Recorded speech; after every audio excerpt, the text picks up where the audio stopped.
Hello and welcome everyone. तो आज हम पढ़ने जा रहे हैं एक बहुत इंपॉर्टेंट टॉपिक जिसका नाम क्या है, फ्रिक्शन, जो कि क्लास 11th के पार्ट 1 का टॉपिक है। So let's start a video. तो सबसे पहले हम ये समझेंगे कि फ्रिक्शन क्या होता है। ठीक है, कभी भी अगर दो बॉडीज आपस में कांटेक्ट में है, ठीक है, जैसे कि मान लो कि ये एक बॉडी ए है और ये बॉडी बी है। ठीक है, एक बॉडी ए है, एक बॉडी बी है, और जो ये दोनों कैसे कांटेक्ट में है। अगर मान लो ए पे आगे की तरफ फोर्स लग रहा है, मतलब ए पे कोई इंसान है जो इसे खींच रहा है या आगे की तरफ लेके जाना चाह रहा है, तो अब हमें यहाँ पे क्या देना है, देखना है, हमें रिलेटिव मोशन को ध्यान देना है। हम क्या देख रहे हैं कि A is moving with respect to क्या, बी, है ना। तो जब ए का मोशन बी के रिस्पेक्ट में क्या हो रहा है, आगे की तरफ, तो फोर्स ऑफ फ्रिक्शन क्या करता है, force of friction comes into play when there is a relative motion or tendency of relative motion between the two surface in contact। कभी भी अगर किसी भी दो बॉडीज के बीच में जो कांटेक्ट में है, अगर उनके बीच में रिलेटिव मोशन हो रहा है या फिर होने वाला है, तो वो हमेशा इस तरीके से मोशन के ऑपोजिट में वर्क करता है ताकि वो मोशन को क्या करे, अपोज करे। तो मोशन को फ्रिक्शन जो होता है ना, वो हमेशा अपोज करता है, ना कि सपोर्ट करता है। तो ए का रिलेटिव मोशन किधर है, आगे की तरफ विथ रिस्पेक्ट टू बी। तो बी उसको क्या करना चाहेगा, तो जैसे ये ए को हम आगे खींच रहे हैं तो ए का मोशन किधर होगा, आगे की तरफ। तो बी उसको, बी जो है, बी उस पे टेंजेंशियली एक फोर्स लगाएगा opposite to the direction of motion, और ये होगा force of friction on A due to B. ठीक है, और अगर हमने ये क्या देखा, relative motion of A with respect to B.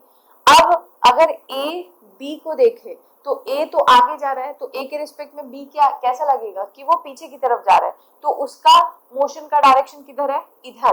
तो उस इसके लिए जो फोर्स ऑफ फ्रिक्शन होगा वो इसके मोशन के ऑपोजिट लगेगा। तो इसका मोशन किधर है, बी का इस तरफ, तो इसके ऑपोजिट क्या होगा, ए इस पे फोर्स ऑफ फ्रिक्शन आगे की तरफ लगाएगा। तो this is force of friction on B due to A. तो फोर्स ऑफ फ्रिक्शन ना हमेशा दो बॉडीज के बीच में इस तरीके से, इस डायरेक्शन के अलॉन्ग लगता है कि वो आपस में मोशन को क्या करे, अपोज करे। समझ आया? तो I hope force of friction क्या होता है वो समझ आ गया होगा। तो तुम्हें ये याद रखना, force of friction comes into play when there is a relative motion. जब दो बॉडीज के बीच में या तो रिलेटिव मोशन होगा और there is a tendency of relative motion between the two surface in contact. ठीक है, अब देखो जो फोर्स ऑफ फ्रिक्शन है ना, उसके लिए कुछ कंसेप्ट दिए गए थे, कुछ पॉइंट्स रखे गए थे।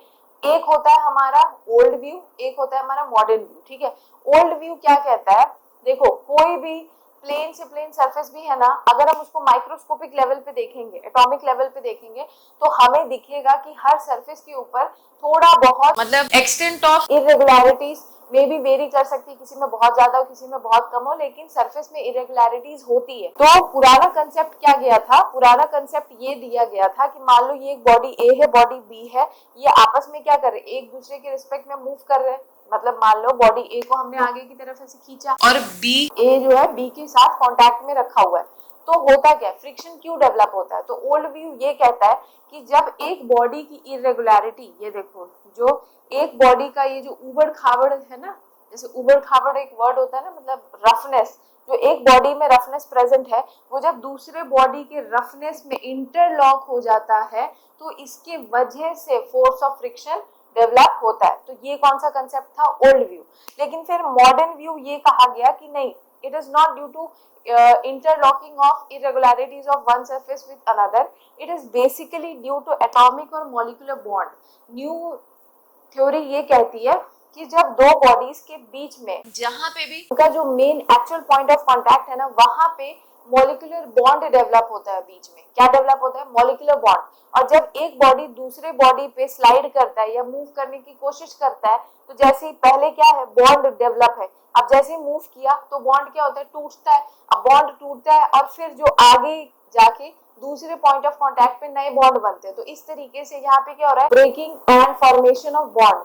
तो यहाँ पे ब्रेकिंग ऑफ बॉन्ड और breaking and formation of bond के वजह से ना बॉडी में वाइब्रेशन वेव्स आते हैं, जिसके वजह, जो कि थोड़ी दूर बाद क्या हो जाते हैं, after certain distance they just get damped out, मतलब कम हो जाता है, उसका इफेक्ट क्या होता है, कम होता है। अब क्योंकि बॉडी में वाइब्रेशन सेंड्स हो रहे हैं, तो वाइब्रेशन की वजह से जो भी बॉडी है उसके जो पार्टिकल्स हैं उनका रिलेटिव मोशन क्या हो जाएगा, उनका रिलेटिव मोशन क्या हो जाता है, थोड़ा बढ़ जाता है। तो रिलेटिव मोशन पार्टिकल का बढ़ना मतलब body just get heated up. तो फ्रिक्शन की वजह से बोला जाता है कि थोड़ा बहुत हीट भी प्रोड्यूस होता है। तो ये था ओल्ड और new concept. I hope friction क्या है थोड़ा बहुत बेसिक चीज समझ आ गया होगा। अब हम समझेंगे कि फ्रिक्शन के कितने सारे टाइप्स होते हैं। ठीक है, फ्रिक्शन के ना दो टाइप्स है। ठीक है, एक होता है एक्सटर्नल फ्रिक्शन, एक है एक्सटर्नल फ्रिक्शन और एक क्या है इंटरनल फ्रिक्शन। ठीक है, अब एक्सटर्नल फ्रिक्शन क्या होता है, एक्सटर्नल फ्रिक्शन जो होता है ना, जब दो सरफेस कांटेक्ट में है उनके बीच में जो फ्रिक्शन डेवलप होता है ना, वो हम एक्सटर्नल फ्रिक्शन कहते हैं। मतलब एक बॉडी दूसरी बॉडी पे रखी है, दूसरी तीसरे पे रखी है और ऐसे अगर मोशन हो रही है आपस में तीनों का, तो फिर उनके बीच में उनके कांटेक्ट सरफेस में जो फ्रिक्शन डेवलप होता है उसे हम लोग क्या बोलते हैं, एक्सटर्नल फ्रिक्शन। तो it develops between two surface in contact. जो हम मेनली क्वेश्चन सॉल्व करते हैं फिजिक्स में, ये होता है वो किसके कैटेगरी में रखा जाता है, एक्सटर्नल फ्रिक्शन। अब इंटरनल फ्रिक्शन क्या होता है, देखो जैसे सॉलिड्स के बीच में फ्रिक्शन होता है ना, ऐसे लिक्विड में भी फ्रिक्शन फोर्स होता है। तो friction force between the layers of a liquid, it is the friction force between the contact layers of liquid, जिसे हम लोग कौन सा फोर्स बोलते हैं, विस्कस फोर्स। तो इसका मतलब जो हमारा विस्कस फोर्स होता है वो भी कैसा फोर्स है, it is also a frictional force. ठीक है, तो ये होते हैं हमारे दो टाइप के फ्रिक्शनल फोर्स। अब देखो हमें समझने हैं कि जो एक्सटर्नल, अभी ना फिलहाल हमें इंटरनल नहीं पढ़ना है, विस्कस फोर्स के बारे में नहीं पढ़ना है। एक्सटर्नल फोर्स में तीन टाइप के फ्रिक्शंस आते हैं जिनके बारे में हमें स्टडी करना है। फर्स्ट इज स्टैटिक फोर्स, पहला कौन सा फोर्स होता है, फर्स्ट इज स्टैटिक फ्रिक्शन। जो सेकंड आता है वो है हमारा लिमिटिंग फ्रिक्शन, सेकंड हमारा क्या आता है, लिमिटिंग फ्रिक्शन। और जो हमारा लास्ट है वो हमारा कौन सा है, काइनेटिक फ्रिक्शन। लास्ट हमारा क्या है, काइनेटिक फ्रिक्शन। तो देखो अब हम समझेंगे कि स्टैटिक फ्रिक्शन क्या होता है। हालांकि स्टैटिक का डेफिनेशन मैंने पहले से लिख दिया है, लेकिन हम समझने जा रहे हैं कि स्टैटिक होता क्या। देखो मान लो ये एक अलमीरा है, ठीक, ये एक अलमीरा है। अब इसको हम बैठे हुए बच्चे मम्मी को खासकर अच्छे नहीं लगते। तो जैसे मम्मी ने बोला कोई काम, कि बेटा एक काम करो, इस अलमीरा को शिफ्ट करके दूसरे कमरे में लेके जाओ। ठीक है, तो अब अगर हमें ये अलमीरा शिफ्ट करना है तो सबसे पहले तो हमें अपना बिस्तर छोड़ना पड़ेगा। ठीक है, जो कि हमारे लिए सबसे डिफिकल्ट काम है। चलो अब मम्मी ने बोला है तो हमें ये काम करना पड़ेगा। तो हम क्या किए, हम आए, हमने क्या किया, इस अलमीरा को पुश करना स्टार्ट किया। अब जब हम पुश कर रहे हैं मतलब आई एम अप्लाइंग, या कोई भी जो भी बच्चा है वो क्या अप्लाई कर रहा है, एक्सटर्नल फोर्स। तो हमने क्या अप्लाई किया, एक्सटर्नल फोर्स। एक्सटर्नल फोर्स का डायरेक्शन किधर है, इधर। ठीक है, एफ एक्सटर्नल। अब जब हम पहली बार एक बार पुश करते हैं तो ऐसा तो है नहीं कि हम शक्तिमान है, हमने पुश किया नहीं, छुआ नहीं कि वो अलमीरा, जो भारी अलमीरा है वो मूव करना स्टार्ट कर देगा, ऐसा तो होगा नहीं।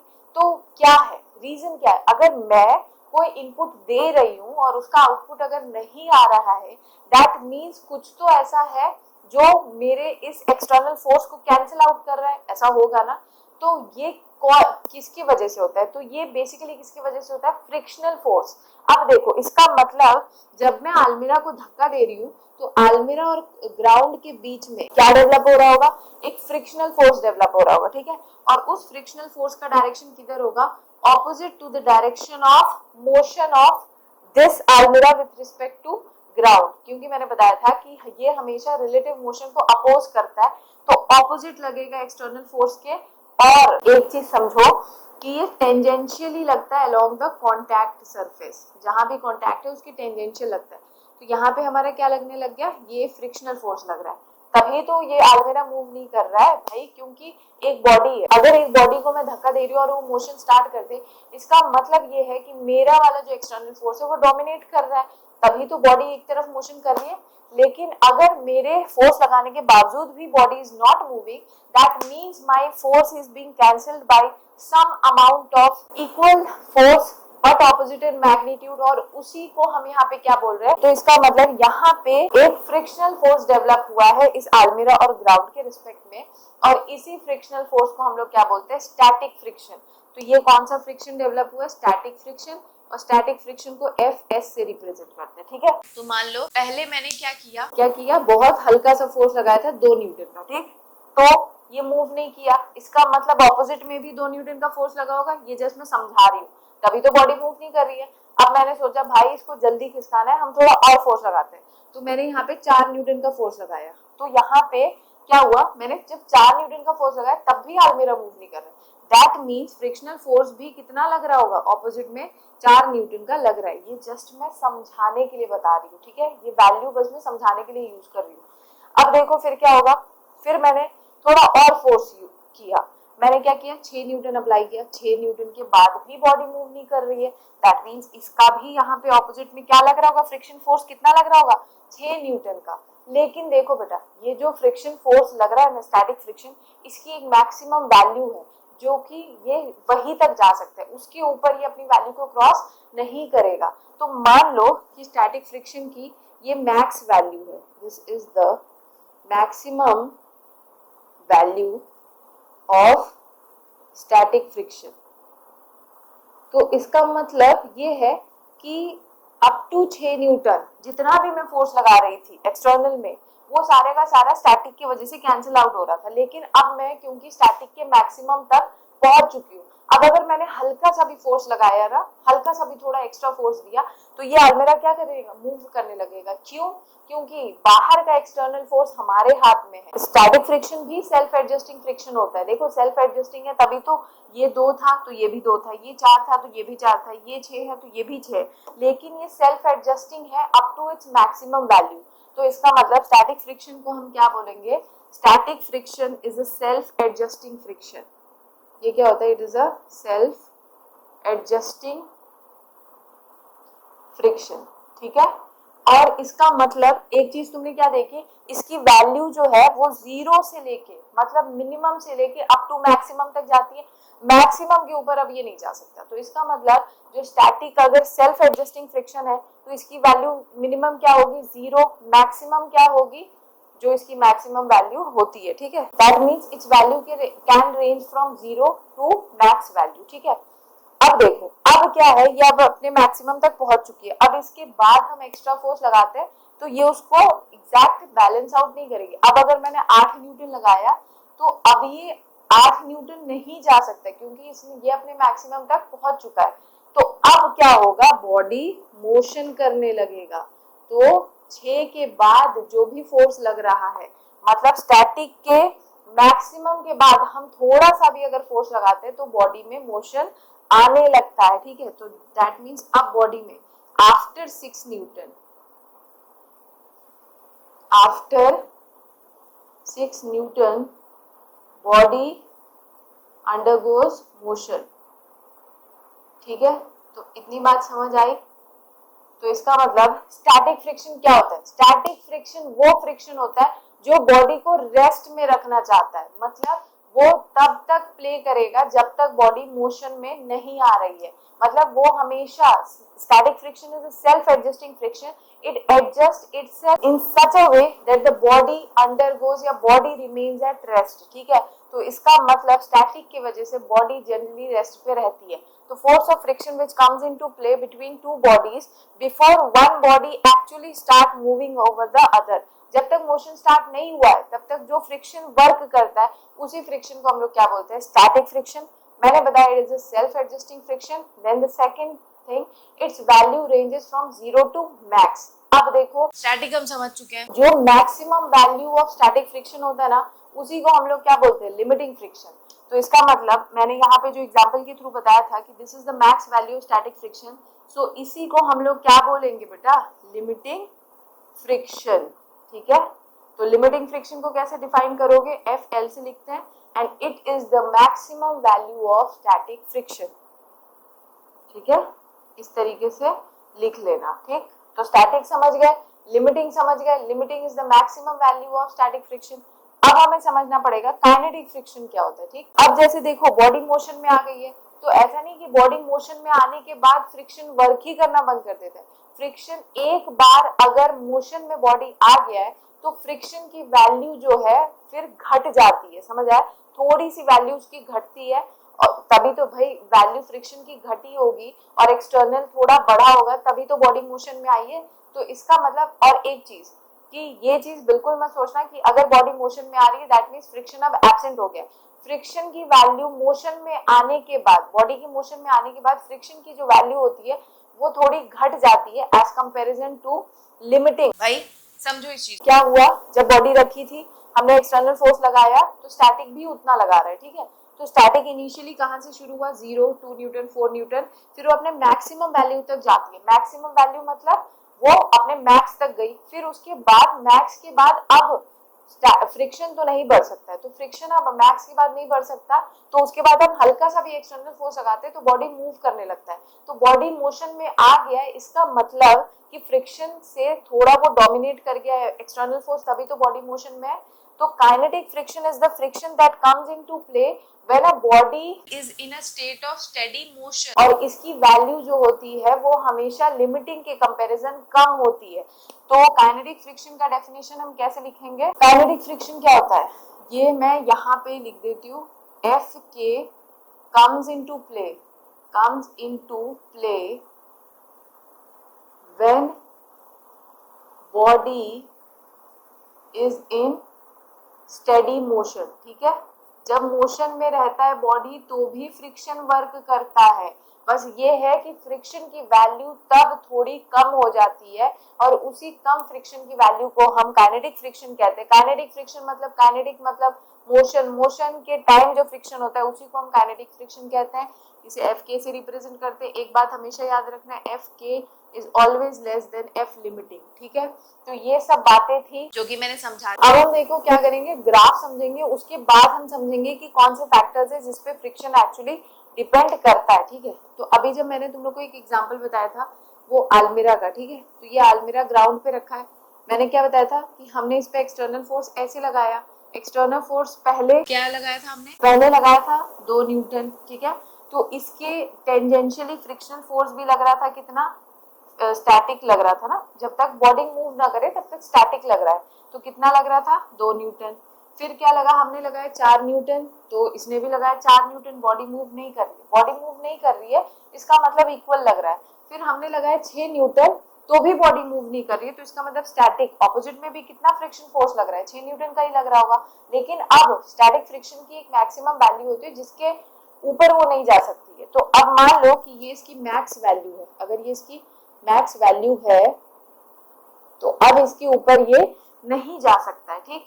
तो अब हम अगर हल्का सा 6.5 या 7 या 8 कुछ भी वैल्यू लगाते हैं तो बॉडी अंडरगोज मोशन, यहाँ तक बॉडी का क्या थी, रेस्ट पे थी, यहाँ होती बॉडी किस में आती है, मोशन में आ जाती है। तो अगर बॉडी मोशन में आ गई है इसका मतलब अब जो फोर्स ऑफ फ्रिक्शन है पहले मैक्स तक पहुंचता है, फिर इसकी फोर्स ऑफ फ्रिक्शन की वैल्यू थोड़ी सी घटती है और तभी तो बॉडी मोशन में आएगा।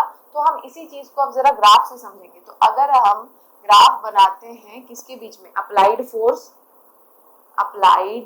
फोर्स और फोर्स ऑफ फ्रिक्शन के बीच में, तो ग्राफ कैसा बनेगा, देखो जब हम एक्सटर्नल फोर्स बढ़ा रहे थे तो साथ साथ क्या बढ़ रहा था, स्टैटिक भी बढ़ रहा था। तो इसका मतलब जैसे जैसे हम अप्लाइड फोर्स बढ़ाएंगे तो स्टैटिक फ्रिक्शन भी बढ़ता है और फिर एक पॉइंट आता है जब वो अपने मैक्सिमम वैल्यू पे जाता है। तो ये अपने मैक्सिमम वैल्यू पे गया और फिर मैक्सिमम के बाद वो और नहीं बढ़ सकता, मैक्सिमम के बाद हल्का सा फोर्स लगाने पे भी बॉडी मोशन में आ जा रहा है। तो अगर बॉडी मोशन में आ रहा है इसका मतलब ये है कि फोर्स ऑफ फ्रिक्शन की वैल्यू घटी होगी।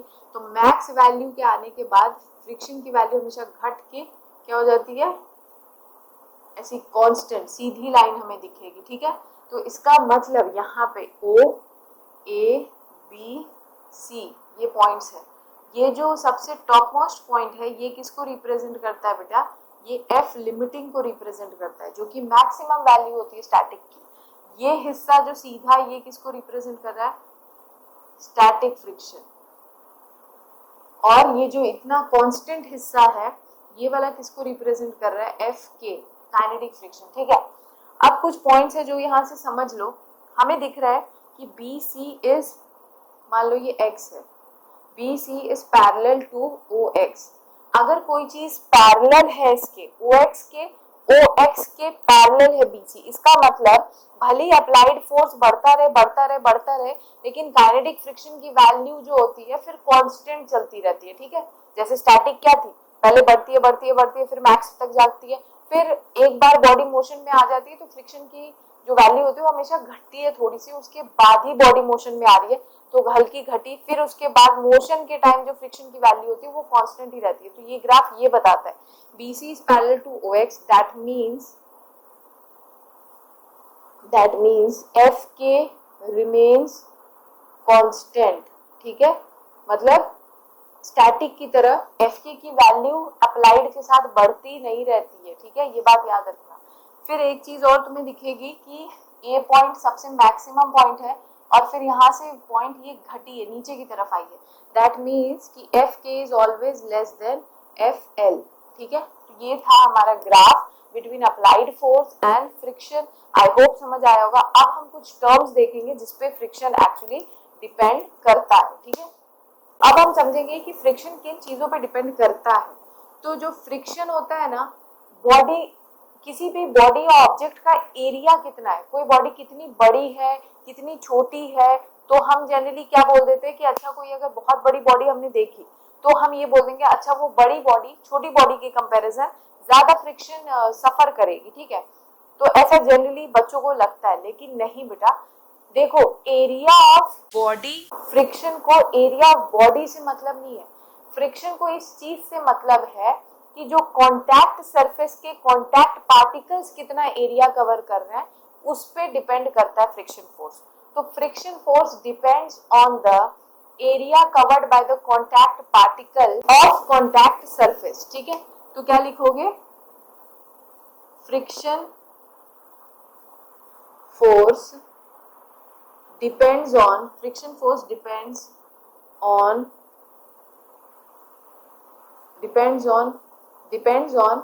area covered by contact particle of contact surface not on area of body. मतलब तुम्हें बॉडी का एरिया और डायमेंशन देख के नहीं बताना है कि अच्छा कोई बड़ी बॉडी है तो वो ज्यादा फ्रिक्शन सफर करेगी एज कंपैरिजन टू छोटी बॉडी। तुम्हें ये देखना है कि एक्चुअल पॉइंट ऑफ कांटेक्ट का एरिया कितना कवर्ड हो रहा है, ठीक है। तो ये था जिसपे फ्रिक्शन डिपेंड करता है। सेकेंड पॉइंट क्या है, एक्सेप्ट स्टैटिक, एक्सेप्ट एफएस, मतलब एक्सेप्ट स्टैटिक, फ्रिक्शन फोर्स जो मेनली डिपेंड करते, फ्रिक्शनल फोर्स मेनली डिपेंड्स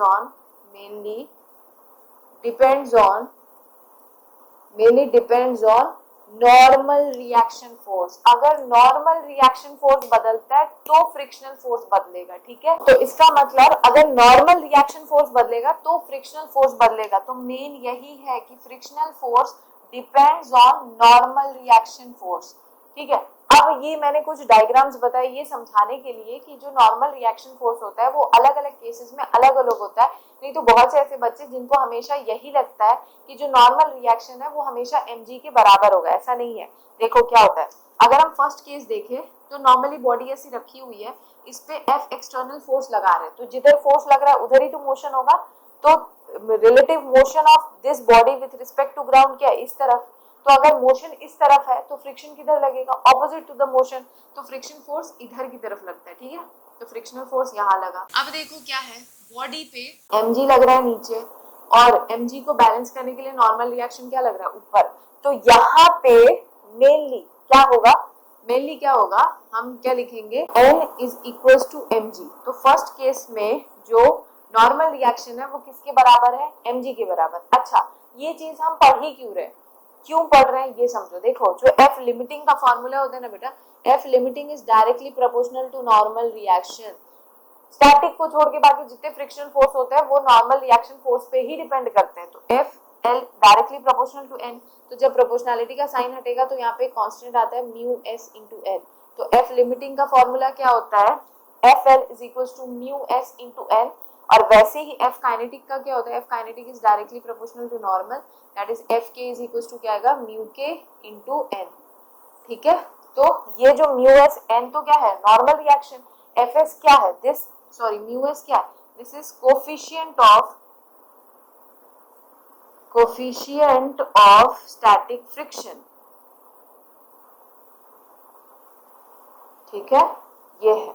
अब देखो फ्रिक्शन फोर्स के मामले में नॉर्मल रिएक्शन आ रहा है ना, तो तुम्हें हर अलग अलग केसेस में नॉर्मल रिएक्शन अलग अलग होते हैं, तो ये चीज समझाने के लिए ये डायग्राम हमने बनाया, ठीक है। अब मान लो एक बॉडी m रखी है, वही बॉडी, लेकिन अब हम उसको F फोर्स से खींच रहे हैं, लेकिन वो जो फोर्स लगा रहे हैं हम इंक्लाइंड फोर्स लगा रहे हैं, ठीक है, जो कि हॉरिजॉन्टल से थीटा एंगल बना रहा है। तो अगर ये थीटा एंगल बना रहा है तो हम इसको कंपोनेंट में रिजॉल्व करते हैं, तो थीटा के अलोंग क्या हो जाएगा f cos थीटा, और इसके परपेंडिकुलर क्या हो जाएगा f sin थीटा, ठीक है।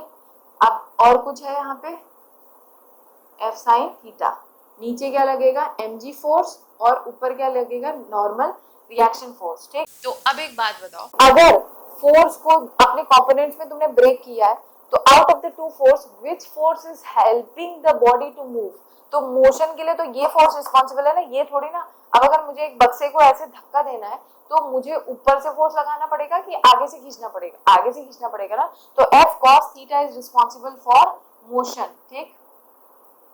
तो हमारा मोशन का डायरेक्शन क्या है, इधर, तो फ्रिक्शन फोर्स किधर लगेगा, इधर, ऑपोजिट टू द मोशन, तो यहाँ पे फ्रिक्शनल फोर्स लगता है। तो इस केस में mg कितना है, तो एक बात, इस केस में नॉर्मल रिएक्शन कितना है, तो एक बात बताओ mg को कौन कौन बैलेंस कर रहा है, mg को कौन कौन बैलेंस कर रहा है, तो mg को कौन बैलेंस कर रहा है, mg इज इक्वल टू क्या लिखोगे, n plus f sine theta, है ना, ये वो है, तो n इज इक्वल टू क्या हो जाएगा इस केस में, mg minus f sine theta. तो नॉर्मल रिएक्शन इस केस में कौन सा केस है, ये एक वो केस है जब बॉडी को क्या किया जा रहा है, खींचा जा रहा है, ठीक है, बॉडी को खींचा जा रहा है, मतलब this is a case of pulling, ये पुलिंग का केस है, ठीक है। अब अगर मान लो बॉडी पे F फोर्स लगा रहे हैं, तो ये किसका केस है, ये पुश का केस है, और क्या कर रहा है, थीटा एंगल बना रहा है, तो फिर से इसे ब्रेक कर लो, ये क्या हो जाएगा F cos थीटा, ये क्या हो जाएगा हमारा F sin थीटा, ठीक। mg नीचे, और क्या होगा नॉर्मल रिएक्शन ऊपर। अब बताओ F cos theta, relative motion क्या है, इधर, तो फ्रिक्शन फोर्स किधर लगेगा, इधर, तो फ्रिक्शन फोर्स यहाँ लग गया, ठीक। अब यहाँ पे नॉर्मल रिएक्शन कितना है, तो देखो n इज इक्वल्स टू क्या हो जाएगा, यहाँ पे F sin थीटा देखो नीचे mg के अलोंग ही है, तो हम प्लस करेंगे, तो क्या हो जाएगा mg plus F sin theta, तो ये हो गया इसके लिए, ठीक है। तो बॉडी को जब पुश किया जाता है तो n is equal to mg plus f sin theta होगा, जब पुल किया जाएगा तो mg में से f sin थीटा माइनस करेंगे हम, ठीक है।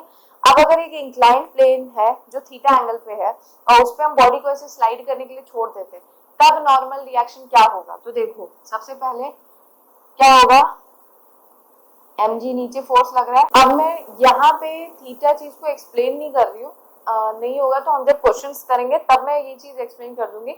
अभी सिर्फ मैं बता देती हूँ कि बाय ज्योमेट्री ये जो एंगल होगा, ये वाला एंगल, ये हमारा कौन सा होता है, थीटा एंगल, तो ये यहाँ पे क्या हो जाएगा mg cos थीटा, और यहाँ इसके परपेंडिकुलर क्या हो जाएगा mg sin थीटा, ठीक है। तो अब sin theta, mg sin theta है जो कि बॉडी को मोशन में हेल्प कर रहा है, तो रिलेटिव मोशन हो रहा है इधर, तो फ्रिक्शन फोर्स लगेगा ऑपोजिट, तो फ्रिक्शन फोर्स इधर लगता है, ठीक है, और नॉर्मल रिएक्शन ऐसे लग रहा है, ठीक। तो एक बात बताओ, यहाँ पे नॉर्मल रिएक्शन किसके बराबर है, तो यहाँ पे n इज इक्वल टू किसके बराबर है, mg cos थीटा, ठीक है। तो ये चार केसेस में तुम्हें क्या दिखा, क्या सब केस में n mg के बराबर होता है, नहीं।